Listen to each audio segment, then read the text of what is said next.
Listo. ¿Cómo les ha ido con el proyecto? ¿Han tenido alguna inquietud? ¿Ya van terminando?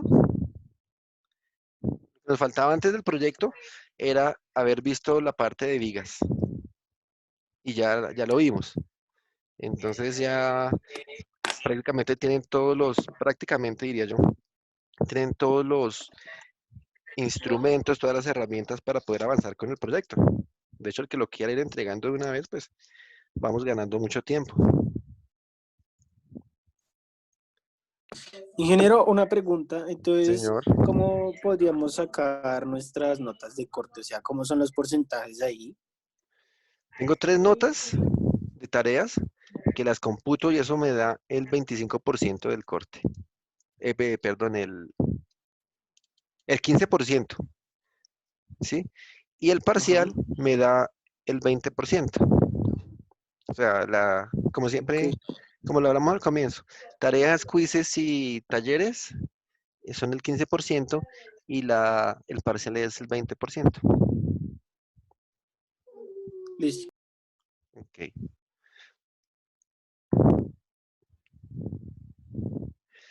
Héctor, Daniel me escribe, pues yo estoy de acuerdo si el parcial vale como tarea y como parcial. Sí, así es, Daniel. Así es, así es. Y el proyecto nadie me dice nada. O sea, el silencio me da a pensar que no han empezado. ¿Sí? Pues ya ustedes verán cómo manejan el tiempo, pero pues ya no sé si dándoles el parcial tan temprano, de pronto se les va olvidando, pero ténganlo presente de que ya tenemos el alcance y todo lo que hay que hacer. Está en estudios previos. A ver si de aquí a unos 6 meses se ha terminado, mis Alejandro. Bueno, muchachos, listos. Entonces ténganlo presente y no lo dejen echar para ahí en saco roto. Sí, pues tenemos la oportunidad de vernos cada semana, entonces eso no quiere decir que nos descuidemos. Ingeniero, pues yo tengo una pequeña duda respecto al proyecto. Señora, Es que yo he estado viendo pues varios como pues el modelo según el que habíamos propuesto para hacerlo, pero tengo una pregunta y es si toda la estructura debe ser metálica, obviamente cubierta y todo, sí, pero digamos en la parte de abajo he visto algunos diseños en donde le incorporan partes de concreto o digamos de muro. no, pero Y dejemos me todo cuenta, metálico. Dejemos todo metálico como la naturaleza del curso. listo, ingeniero, era esa mi duda. Vale. Ingeniero, y las condiciones de apoyo las define uno mismo. Las condiciones de apoyo, ¿cómo así? Sí, o sea, nosotros tenemos que buscar esquemas como generales para hacer nuestro proyecto de manera general.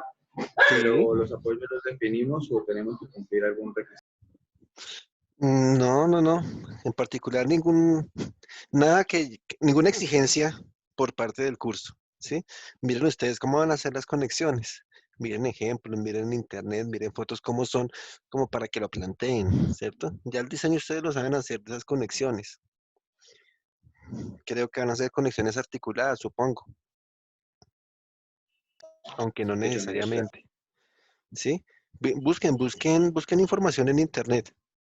Yo les puse el ejemplo de los apoyos de Transmilenio, ¿cierto? En- Pues digamos, esa es una opción, pero pues puede que sea muy robusto un apoyo de esos para la estructura que estamos planteando. Ya van ustedes que lo evalúen.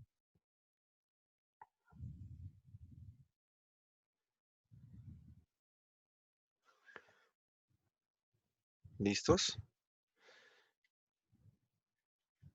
No sé si haya más preguntas, más comentarios. Estamos en flexión, ¿no? ¿De flexión hay preguntas? Pues tuvieron según me di cuenta, hicieron hojas de cálculo, ya, ya manejaron lo que es las curvas, ¿cierto? La fabricación de las curvas. Ahí nuevamente les estoy presentando la misma imagen, por eso puse ahí recordando de en qué consiste nuestra curva de flexión, donde por un lado tengo una zona plástica. Por otro lado tengo una zona inelástica, ¿sí? Bueno, realmente viene hasta acá abajo. Una zona inelástica. Y también tengo una zona elástica que ya habíamos visto. Uy, mentira,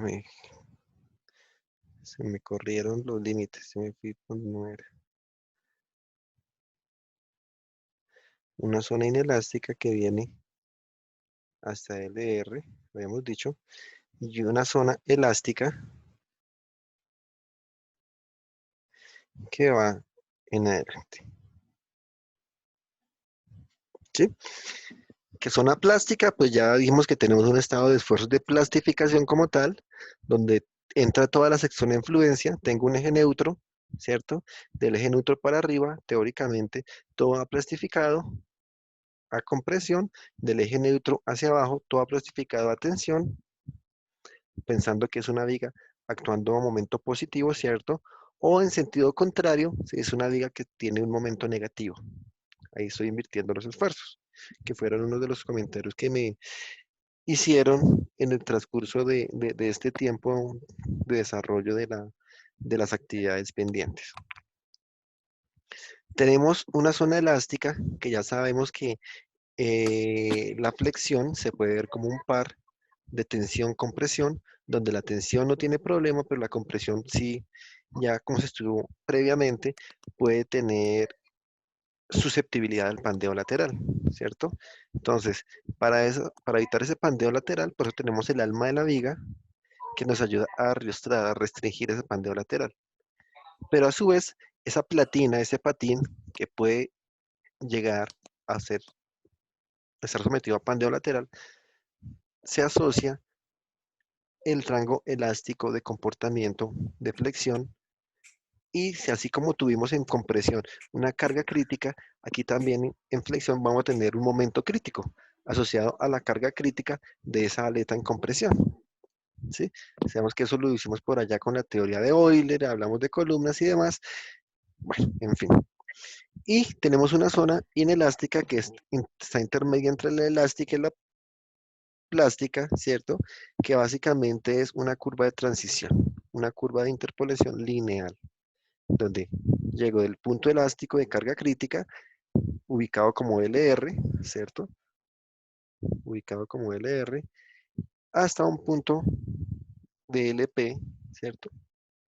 De momento de plastificación, y que en función de la longitud de la viga que hemos hablado, aquí ya ahorita vamos a hablar de qué significa una longitud sin arrastramiento, una longitud con arrastramiento, ¿cierto?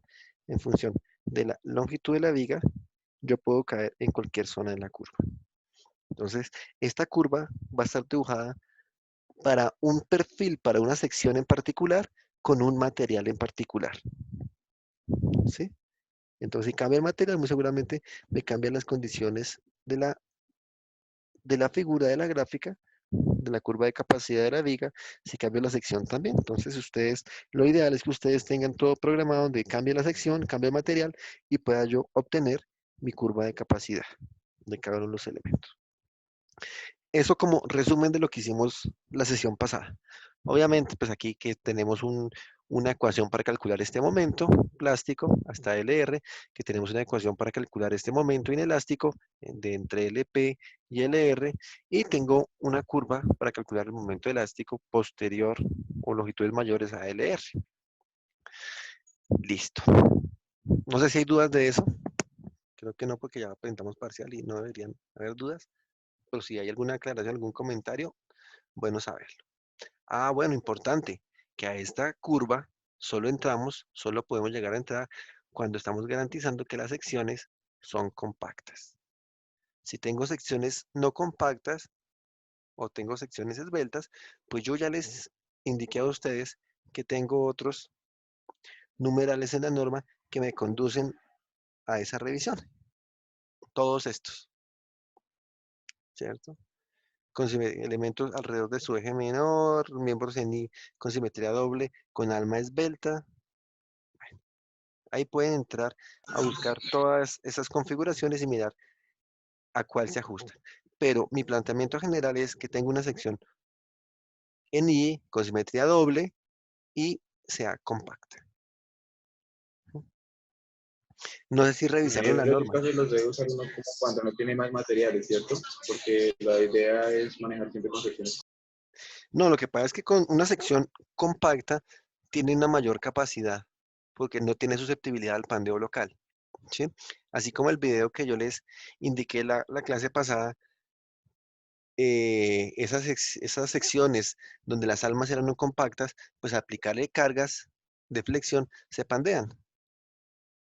Entonces, pues la idea es que cuando yo tengo una sección compacta puedo obtener toda la capacidad del elemento, o sea que el elemento flecta. Si no tengo esa condición, o sea, si tengo una condición no compacta o esbelta, antes de que pueda flectar, al recibir toda la capacidad, va a sufrir de pandeo local. ¿Sí? Entonces estoy sacrificando la capacidad. Pero puede que me funcione, dependiendo del nivel de cargas que tenga. ¿Sí? Entonces ya es entrar a evaluar cargas actuantes versus cargas resistentes. ¿Por qué? Porque si ya existen esas secciones, no creo que existan en vano. Pueden llegar a ser incluso unos diseños más eficientes. Pero pues la idea es que sepamos hacerlos, que conozcamos de todo esto y sepamos hacer esos diseños. Ya ustedes tienen la referencia de la norma de cómo se va a hacer. Y pues, nuevamente, esta va a tener muy seguramente unas curvas como estas, o en algunos casos, por ejemplo, de tuberías, solo voy a tener una condición plástica. Voy a llevar mi disección a plastificación. ¿Sí? Pero nuevamente, creo que ustedes ya lo revisaron, pues porque era la invitación que yo les hice hace 2 semanas que nos reunimos, semana pasada estábamos en parcial, a que revisaran el tema de la capacidad del elemento. Una pregunta. Señor, Em, en el punto, podemos hablar la anterior diapositiva donde salen ¿está? las, no la gráfica, esa, exactamente. Dice que miembros a sección compacta en I con doble simetría y canales. Sí, o Sí. sea, para nuestro proyecto O serían sea las que correas, aplica teóricamente. exactamente. Entonces, eh, lo que yo tenía que preguntar era, no, en lo del proyecto se nos dijo que era más usual usar canales, ok, Sí. para las correas. Pero pues cuando yo estaba viendo esto, haciendo el proyecto y haciendo el parcial, el CW de los canales no sale, pues por lo menos en la norma y no sé dónde buscarlo, cómo es la cosa. Mm, ahí en la norma no aparece cómo calcular el CW.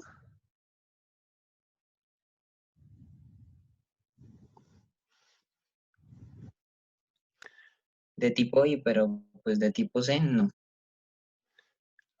Bueno, habría que mirar.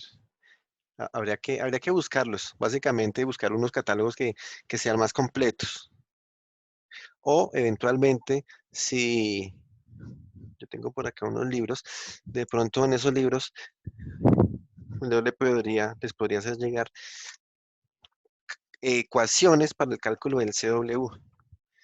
Yo sé que tengo por acá algo anotado de eso en una bibliografía, pero yo les haría llegar eventualmente. Pero generalmente eso ya está en los catálogos.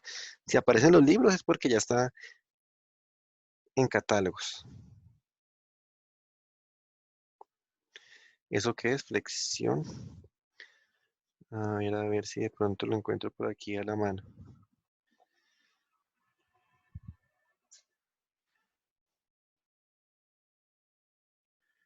Bueno, listo. Igual se los haría llegar llegado el caso, pero pues ya saben, catálogos. Listo, muchas gracias, Inge. Bueno, bueno, bueno, bueno. ¿Cómo les fue con el C sub B? ¿Qué era el C sub B? Yo encontré que, bueno, la norma lo define que como el factor de modificación para pandeo lateral torsional, aplicable cuando sobre el segmento de viga comprendido entre dos puntos arriesgados se tiene un diafragma de momentos no uniformes. Y ahí aparece una fórmula. Uy, sí, excelente. ¿Pero qué es? O sea, eso es lo que dice la norma. ¿Pero qué es? ¿Qué entendemos por C sub B? Pues, lo que yo entiendo es que es un coeficiente que se tiene que usar cuando en nuestro elemento no hay un diagrama de momentos uniformes, sino que existen diferentes cargas que alteran, pues obviamente, la rigidez que presenta la sección frente a la carga. Es un factor de seguridad que tenemos. O sea, si ustedes ven esa, yo seguí aquí buscando la información. Si ustedes ven la curva de capacidad, ustedes ven que en una, en la, en la curva continua, C sub B es 1, y tengo una curva que es discontinua, donde dice que C sub B es mayor que 1. ¿Sí? Aquí tengo unos valores de C sub de esto, bueno, pero no me dice para canales. Te voy a enviar una foto al grupo, pues, de unas tablas que tengo, pero ahí no encuentro las del canales. Igual les puede servir como información. A ver, regálame un minuto. Estructuras metálicas.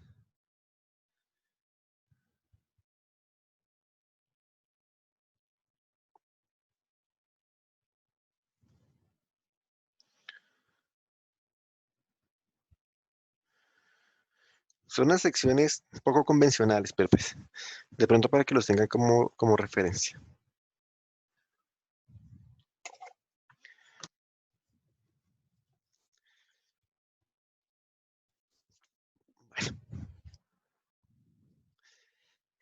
Entonces, estamos viendo la curva continua, C sub B igual a 1, curva discontinua con C sub B mayor que 1. Nos damos cuenta que ese mayor que 1 implica, si yo voy a trazar una curva, digamos, si tengo un momento por acá, ¿cierto? Este LM, voy a retenerlo, ¿cierto? Que va a ser una longitud cualquiera. Si yo estoy trabajando con un C sub B de 1, esta va a ser mi capacidad de momento, ¿cierto? Pero que estoy trabajando con C sub B mayor que 1, pues vean que lo que encuentro es una ampliación en la capacidad de momento, ¿sí? Entonces, esta ganancia en capacidad es la que me da ese C sub B. Si tengo inicialmente un M momento acá, con esa curva continua, gano todo esto al emplear ese valor de C sub B. Una pregunta me dice, Juan Camilo, cuando la flexión no es constante a lo largo de la viga, CB varía. Exactamente, voy a tener, o sea, todas las vigas van a tener variación de momento, ¿cierto? Yo empiezo con un momento negativo, en la mitad estoy con un momento positivo, digo para una viga doblemente empotrada, ¿cierto? Y en el extremo final tengo nuevamente momento negativo. O una viga continua, pues voy a tener variación también de momento. O una viga simplemente apoyada. Tengo en los extremos unos momentos iguales a 0 y en la mitad un momento máximo positivo. Entonces, son raras realmente las condiciones donde tengo un momento continuo. De acuerdo con esto, y ya sabiendo lo que nos dice la norma, ¿cierto? La definición de la norma, pues vamos a mirar esa condición de C sub B. Bueno, es más, ¿cuál era la viga que estábamos utilizando la clase pasada? ¿La W16 por 40 era? ¿Me recuerdan, por favor? W16 por 40. Pensemos que la W16 por 40 tiene 6 metros. ¿Cuál es la capacidad para mi W16 por 40 con 6 metros?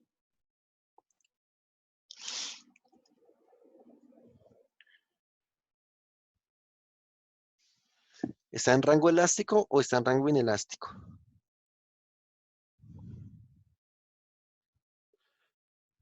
¿O en rango plástico? Alcanza a estar en rango elástico porque el LR da 5.95. Esa es mi curva, ¿cierto? Si no estoy mal, aquí en 1.99 era el LP, aquí en 5.95 era mi LR, ¿cierto? O sea que 6 metros estaría aquí en rango elástico. ¿De acuerdo? ¿Cuál es la capacidad de momento para mi W?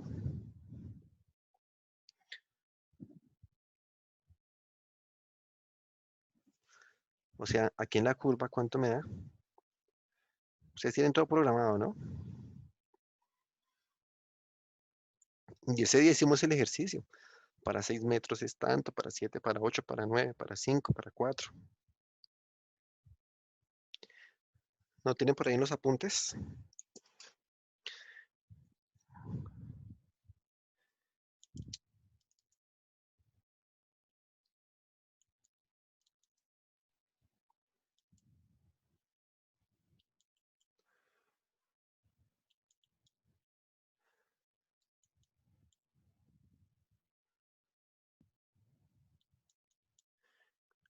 ¿Sí tienen el dato?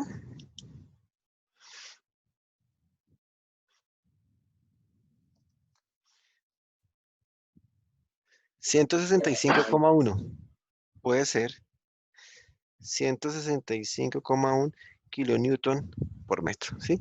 ¿Por qué digo que puede ser? Porque aquí el límite del FIMR es de 167, entonces va a estar un poquito más abajo. Listo, Camilo, gracias. Entonces resulta que yo voy a suponer que tengo esta figura, una W 16 por 40 de 6 metros, ¿cierto? Con una carga. Pongámosle de carga a esta viga, si tiene 165,1,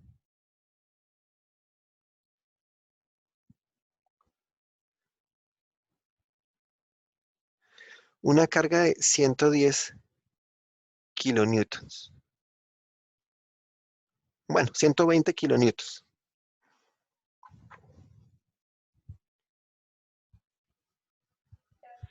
¿Sí? Ponerle por ahí el texto, la carga para que estemos pendientes del ejercicio.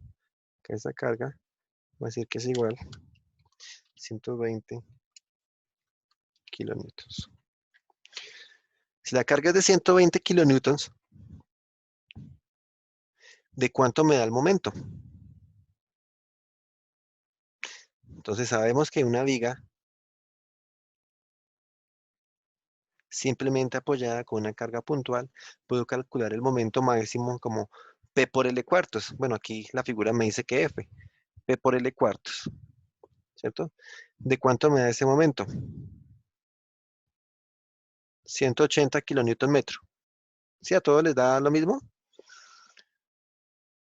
Voy a anotar nuevamente por acá. Igual 180 kilonewton por metro.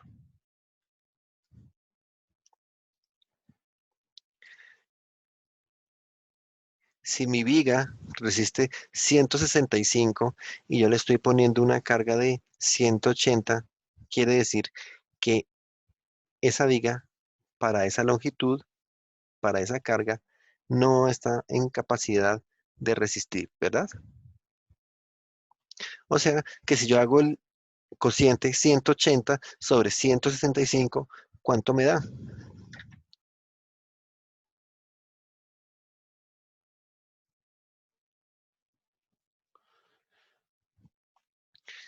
110, ¿cierto? 1.10. O sea que estoy excedido en un 10%. ¿Qué harían ustedes?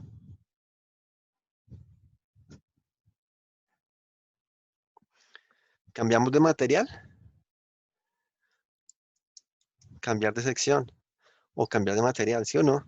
Pero ojo, recordemos que puede que cambiemos de material y al cambiar de material, mi sección que era compacta, ahora pase a ser no compacta, ¿no? Eso ya nos pasó por allá haciendo ejercicios de compresión, pero pues lo podemos tener aquí, lo podemos traer a colación. Entonces, para que lo tengamos en cuenta, ¿de acuerdo?